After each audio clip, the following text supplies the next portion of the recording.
UEFA Nāciju līga futbolā. Šī ir cīņa par vietu C līgā. Latvija pret Gibraltāru.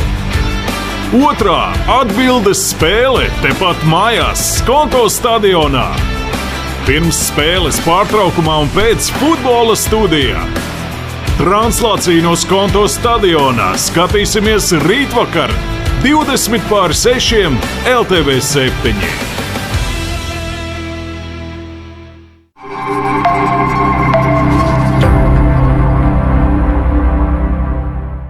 Mani sauc Ieva, esmu 4 bērnu mamma, un pirms 5 gadiem man atklāja progresējošu redzes zudumu. Es vēl daļēji redzu, izēju sabiedrībā, bet nu jau tikai ar suni pavadoni.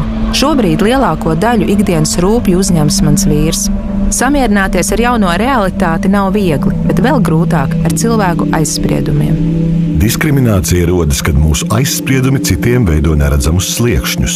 Nolaid slieksni. Uzzini vairāk nolaidslieksni.lv